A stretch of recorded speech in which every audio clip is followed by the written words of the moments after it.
उम्रा visa process होने में कितने दिन लगते हैं और वीज़े के लिए कौन कौन से डॉक्यूमेंट्स रिक्वायर्ड होते हैं, ये जानते हैं इस वीडियो में। अस्सलाम वालेकुम वरहमतुल्लाहि वबरकातुहू। मैं हूं अकमल अहमद सिद्दीकी और बात यह है कि अल्हम्दुलिल्लाह उम्रा वीज़ा के हवाले से, उम्रा पैकेजेस के हवाले से मालूमाती वीडियोज़ हम फराहम करते रहते हैं। हमारे उम्रा पैकेजेस के अंदर बुकिंग जारी है। 13 जून में कराची से मदीना और फिर इसके बाद कराची से जद्दा की फ़्लाइट्स भी मौजूद हैं। 2,20,000, 2,25,000 और इनडायरेक्ट एयरलाइन में 2,05,000 के पैकेजेस हमारे पास मौजूद हैं। बुकिंग करवाना चाहें तो आप रब्ता कर सकते हैं। हम आज की इस वीडियो में बात करने जा रहे हैं कि उम्रा वीज़ा अगर हम प्रोसेस करवाना चाहें तो कितने दिन में होता है और इसके लिए डॉक्यूमेंट्स कौन कौन से रिक्वायर्ड होते हैं। सबसे पहले याद रखें, उम्रा वीज़ा के लिए सिर्फ एक ही डॉक्यूमेंट रिक्वायर्ड होता है, वो होता है आपका ओरिजिनल पासपोर्ट। ना तो आपके पासपोर्ट के टोकन पर वीज़ा लगता है, ना ही शनाख्ती कार्ड पे लगता है। ओरिजिनल पासपोर्ट हार्ड कॉपी के अंदर आपके पास मौजूद हो, जिसकी वैलिडिटी कम से कम 6 महीने तक हो, यानी आने वाले 6 महीने तक वो एक्सपायर ना हो रहा हो। जिस दिन वीज़ा उस पर जारी किया जाएगा उसके आने वाले 6 महीने तक वो पासपोर्ट एक्सपायर ना हो रहा हो। इस चीज़ को मद्देनज़र रखेंगे आप। मिसाल के तौर पर मैं वीज़ा लगवा रहा हूँ 1 जनवरी को, तो छठा महीना आता है जून का। जून तक मेरा पासपोर्ट वैलिड होना चाहिए। जून तक लाज़मी वैलिड होना चाहिए। जुलाई की 1-2 तारीख को जाकर एक्सपायर हो रहा हो और मैं सफ़र कर रहा हूँ 1 जनवरी को, तो बिल्कुल जा सकता हूँ। अगर आपने मिसाल के तौर पर वीज़ा लगवा लिया, सफ़र आपको करना था 1 जनवरी को, आपने वीज़ा लगवा लिया, 1 जनवरी को आप सफ़र कर रहे हैं और पासपोर्ट आपका एक्सपायर हो रहा है मई के महीने में। अब आपको एयरपोर्ट पर ही रोक लिया जाएगा, सफ़र नहीं करने दिया जाएगा। तो आपके पासपोर्ट की एक्सपायरी और आपकी ट्रैवल डेट के दरमियान में, जाने की जो तारीख है उसके दरमियान में तकरीबन 6 महीने का गैप होना चाहिए। पासपोर्ट आपका तकरीबन वैलिडिटी उसकी 6 महीने तक की होनी चाहिए। ये बात याद रखिएगा वीज़ा लगवाने से पहले। और ट्रैवल डेट आपकी काउंट होगी। वीज़ा अगर आप 4 दिन पहले लगवा रहे हैं, 6 दिन पहले लगवा रहे हैं, 2 हफ्ते पहले लगवा रहे हैं, लेकिन आपकी जो ट्रैवल डेट है वहाँ से आप काउंट करें कि आने वाले 6 महीने तक पासपोर्ट मेरा एक्सपायर तो नहीं हो रहा। तो ऐसा पासपोर्ट जो जिसकी वैलिडिटी 6 महीने तक की हो, ये पासपोर्ट रिक्वायर्ड होता है। इस पासपोर्ट के ऊपर आपका वीज़ा अप्लाई किया जाता है। वीज़ा ऑनलाइन अप्लाई होता है सिस्टम के थ्रू। आपका पासपोर्ट की जो फ्रंट जो पेज होता है, पहला पेज जिस पे आपकी तस्वीर, आपका नाम, क्यूआर कोड लिखा बना हुआ होता है, वो स्कैन किया जाता है। स्कैन करके सारा सिस्टम में डेटा डाला जाता है। उसके बाद उसकी एंट्री होती है, फिर वो प्रोसेसिंग पे जाता है वीज़ा, फिर उसकी फ़ीस पे की जाती है, फिर वो वीज़ा इशू होके आता है। नॉर्मली अगर आईडी किसी की बिल्कुल सही तरीके से काम कर रही हो तो 1 दिन के अंदर ये काम हो जाता है, क्योंकि अब बीआरएन खरीदना पड़ता है, बीआरएन अप्रूव होता है, उसके बाद वीज़ा जारी होता है। लेकिन नॉर्मली जो ट्रैवल एजेंसीज़ हैं वो 2 से 3 दिन का टाइम लेती हैं, क्योंकि उनके पास पीछे से लोड होता है। तो ये आसान सा एक डॉक्यूमेंट है, इसके अलावा और कोई डॉक्यूमेंट नहीं चाहिए। अगर आप चाहते हैं आपका वीज़ा एरर में जाने से रुक जाए, तो 50% तक आप अपने वीज़े को एरर में जाने से बचा सकते हैं। उसका तरीकाकार ये है कि आप बायोमेट्रिक करवा लें। सऊदी वीज़ा बायोमेट्रिक ऐप मौजूद है। बायोमेट्रिक उस पे कैसे होती है, मेरे इसी चैनल पर उसकी तफ़सीली वीडियो बनी हुई है, आप जाकर देख लेंगे। उसकी बायोमेट्रिक आप कर लेंगे तो वेल डन हो जाएगा। आपका वीज़ा रिजेक्ट होने से, आपका वीज़ा सेंड टू एम्बेसी होने से 50% तक आप बच जाएँगे। लेकिन फिर भी इन केस अगर आपका वीज़ा सेंड टू एम्बेसी हो जाता है, तो आप एम्बेसी की फ़ीस अदा करेंगे। एम्बेसी की फ़ीस अदा कर लेने के बाद आपका वीज़ा क्लियर होके आ जाएगा। लेकिन खुदा ना ख़ास्ता ये होता है 100 में से 1% भी नहीं, यूँ कह लें कि 99.99% क्लियर हो जाते हैं। तो वो जो 0.1% होता है ना, वो आके वीज़े खुदा न खास्ता रिजेक्ट होता है। बहुत, मैंने तो शायद पूरे 2 साल के अंदर मुझे नहीं याद पड़ रहा मैंने किसी का वीज़ा रिजेक्ट होते हुए देखा हो। नहीं होता है, लेकिन खुदा न खास्ता अगर किसी का वीज़ा रिजेक्ट हो जाए, तो ये बात याद रखें कि वो वीज़ा रिजेक्ट अगर हो गया, तो फिर सारी फ़ीस भी आपकी ज़ाया हो जाती है।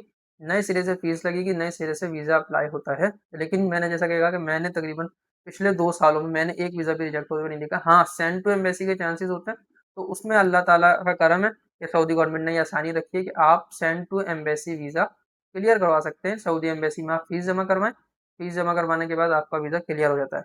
एहतियाती तौर पर आप बायोमेट्रिक कर लें। बायोमेट्रिक का तरीका सऊदी वीज़ा बायोमेट्रिक ऐप के ज़रिए आप करेंगे। मेरे चैनल पर भी मौजूद है, यूट्यूब पर बहुत सारे लोगों ने वीडियोज़ बनाई हैं, आप वो देख लेंगे तो हो जाएगी। अगर ऐप से बायोमेट्रिक नहीं होती आपकी, तो तशहीर के ऑफ़िस आप जाएँगे हमारे यहाँ कराची के अंदर, एफटीसी बिल्डिंग काला पुल पे, जो मेन चौराहा फैसल से उल्टे हाथ पर कट जा रहा है काला पुल की तरफ, कोने पे एफटीसी बिल्डिंग है, तशहीर का ऑफ़िस है नीचे। उम्रा की बायोमेट्रिक उनको बोलेंगे वो कर देंगे। तकरीबन 1650 1620 रुपए वो फ़ीस लेते हैं। आपकी बायोमेट्रिक कर देंगे। इसके बाद फिर आप एम्बेसी की फ़ीस जमा कराएँगे, वो तकरीबन आपकी 12,000 से 15,000 तक होती है। यानी तकरीबन कुछ 16-17 हज़ार रुपए खर्च करके आपका वीज़ा जारी हो जाता है। ठीक है? तो ये है उम्रा वीज़ा की प्रोसेसिंग। डॉक्यूमेंट का मैंने आपको बता दिया, सिर्फ एक ही डॉक्यूमेंट रिक्वायर्ड होता है, वो होता है आपका पासपोर्ट, जिसकी वैलिडिटी तकरीबन 6 महीने तक लाजमी तौर पर होनी चाहिए। यहाँ ये बात याद रखें, चाहे बच्चा हो, चाहे बड़ा हो, चाहे बूढ़ा हो, किसी भी एज का बंदा हो, अगर उसने इंटरनेशनली ट्रैवल करना है, वीज़ा अप्लाई करना है, तो उसका पासपोर्ट लाजमी तौर पर होना चाहिए। पासपोर्ट बनवाने का तरीका क्या है, तो तमाम तर तफसीलात मैं वीडियोस के अंदर बता चुका हूँ। मेरी उम्रा गाइड सीरीज़ के नाम से प्लेलिस्ट के ऊपर एक मुकम्मल सीरीज़ मौजूद है।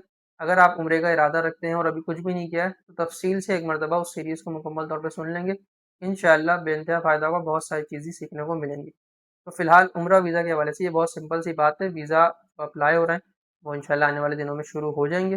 अच्छा, एक चीज़ और भी होती है, बाज़ औक़ात वीज़ा इशू हो जाता है, वीज़ा प्रिंट नहीं होता, यानी कि वीज़ा इशू तो शो हो रहा है, लेकिन आपकी जो वेबसाइट है मूफा है, मिनिस्ट्री ऑफ फॉरेन अफेयर्स की वेबसाइट पर वीज़ा प्रिंट नहीं हो रहा, शो नहीं हो रहा। तो ये भी एक इशू होता है। वीज़ा नॉट प्रिंट अगर हो जाए, तो वीज़ा जो है वो 1 दिन के अंदर, बाद 12 घंटे के अंदर, बाद 4 घंटे के अंदर शो हो जाता है, प्रिंट हो जाता है, आ जाता है। इसके साथ एक वीज़ा स्टक का ऑप्शन भी आता है कि वीज़ा निकल तो गया, लेकिन वीज़ा स्टक हो गया, बीच में कहीं सिस्टम के अंदर रुक गया है। ऐसा वीज़ा भी 1 दिन के अंदर या कम से कम 2 दिन कभी-कभी लग जाते हैं, वीज़ा निकल कर आ जाता है, इसमें भी टेंशन की बात नहीं होती है। बाकी वीज़ा सेंड टू एम्बेसी बहुत आसान ऑप्शन है कि अगर खुदा ना खास्ता एम्बेसी चला जाए, तो आप फीस भर के बायोमेट्रिक करवा के अपना वीज़ा क्लियर करवा सकते हैं, बआसानी हो जाता है। तो उम्रा वीज़ा का ये आसान सा प्रोसेस है। बीआरएन के बगैर वीज़ा नहीं लगेगा। वीज़े की वैलिडिटी जो होती है, वीज़े की वैलिडिटी की बात कर रहा हूँ, पहले हमने पासपोर्ट की वैलिडिटी की बात करी थी, अब हम बात कर रहे हैं वीज़े की वैलिडिटी की, वो होती है 3 महीने तक। मिसाल दे देता हूँ इसकी भी, जनवरी में मैंने वीज़ा अप्लाई करवाया, मेरी तबीयत ख़राब हो गई, कोई मसला हो गया, मैं नहीं जा सका, तो मैं फरवरी में जा सकता हूँ। फरवरी में भी नहीं जा सका तो मैं मार्च में जा सकता हूँ। यानी वो वीज़ा मेरा 3 महीने तक मेरे पास वैलिड है, मैं उन 3 महीनों के अंदर उस वीज़े के ऊपर सफ़र कर सकता हूँ। सफ़र मैं 3 महीनों के अंदर कर सकता हूँ, लेकिन जब मैं सऊदी अरब जाऊँगा तो रुकूँगा कितने दिन? रुक मैं सिर्फ 28 डेज़ तक सकता हूँ, मैक्सिमम 28 डेज़ तक रुक सकता हूँ, इससे ज़्यादा नहीं रुक सकता। और इन 28 डेज़ के अंदर जितना भी मेरा स्टे होगा, वो सऊदी गवर्नमेंट के नुसुक मसाआ के ज़रिए रजिस्टर्ड होटल्स के अंदर होगा। इसके अलावा किसी रिश्तेदार के घर, किसी भी और किसी जगह पर रुकने की मुझे इजाज़त नहीं होगी। सऊदी वीज़ा के अंदर भी इस चीज़ की बेइंतहा सख्ती है। तो इस तमाम तर चीज़ों को आप समझ लीजिएगा।